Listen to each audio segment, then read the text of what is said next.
Okay, so today we're going to talk a little bit about Christmas and the implications of that, perhaps if you're autistic. We're going to start off talking, I guess, about the decorations and how that can cause sensory overload for some people. Yeah. Cool. Okay. So what's your house look like at Christmas? Kind of empty. I like the tree.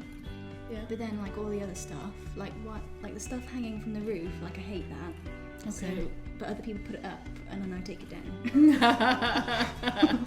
Okay, so my house is literally a grotto. Okay. So in my living room I have 4 trees. One of them snows.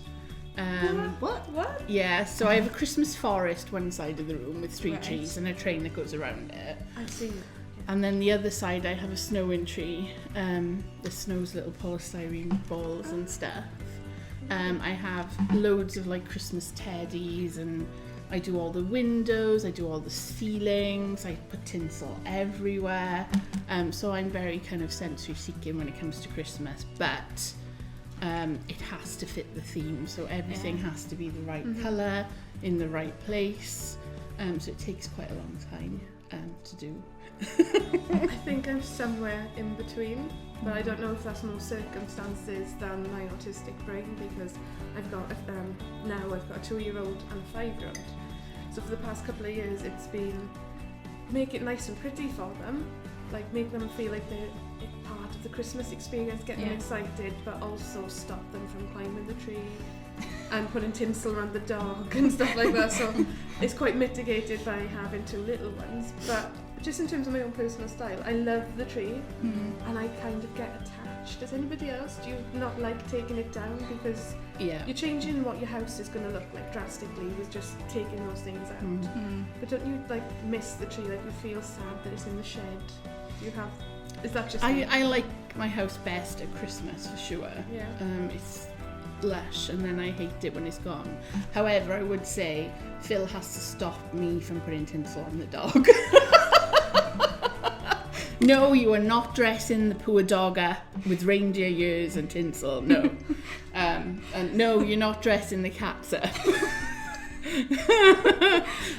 Which I think that unmitigated it might be. I find the decorations and all that, they scramble my brain, because there's like there's just stuff in the way of like my normal house, and I find it really hard to get used to it. And then I know that when they come down again, it's going to feel really weird. really bland. Yeah. Yeah. So I just like not doing it. I love the tree because I like decorating it, because that's the only thing that makes me feel Christmassy. But the rest of it I could do without.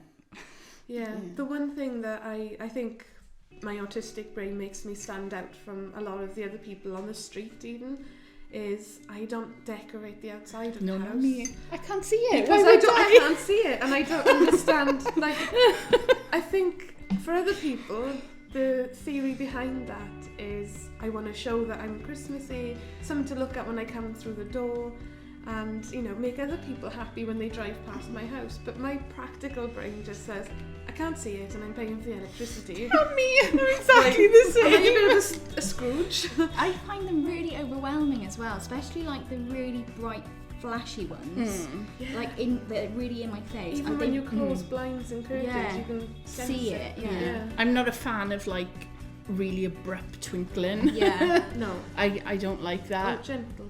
Really bright colours. I like kind of the neutral colours that are constant. Yeah. They're quite pretty. Whereas, but like the kind of tacky, bright, flashy things that are in your face, I find them just like meltdown worthy. Yeah. I've got like loads of like little Christmas villages and stuff, like cable cars and carousels and Ferris wheels. And the thing that I hate about some of those is that you can't put the lights and the movement on without the music. And I don't want the music. I just want the lights and for it to move. So it's like in shops when you have to go Christmas shopping.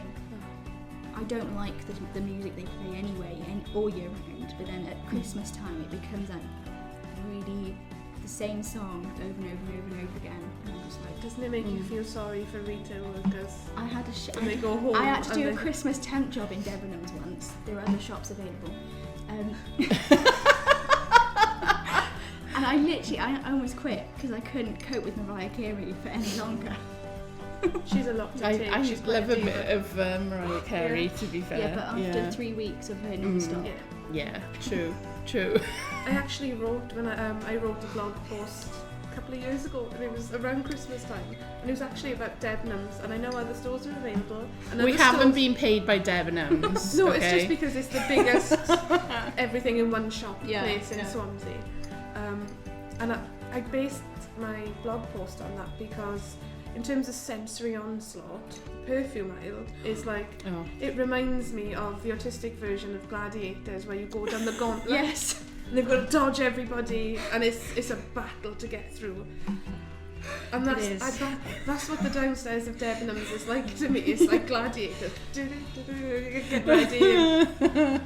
So you've got crowds everywhere, you've got Yeah. additional displays, so there's even less room to move. You've got perfume sprayers and don't you want to change everything about how you look right now because you're not good enough on the beauty counters. And then you've got Mariah, all I want for Christmas is for you to shut up. Yeah. It's a lot. We sound a bit Scroogey, but I No. think it's the lack of control It is. over our sensory input is And what's stressing, not the sentiment. Yeah, exactly. So Yeah. yesterday I had to go Christmas shopping, and I regretted it as soon as I started to turn into the kind of the shopping centre because Can't there find the were space. cars kind of lining up. Parking was a flipping nightmare. There were people everywhere, and I was already kind of like, oh god, stress. You then go into all the shops and all the music, all the people, the smells, the noises, the different, because most shops stay the same on average, whereas at Christmas they all change.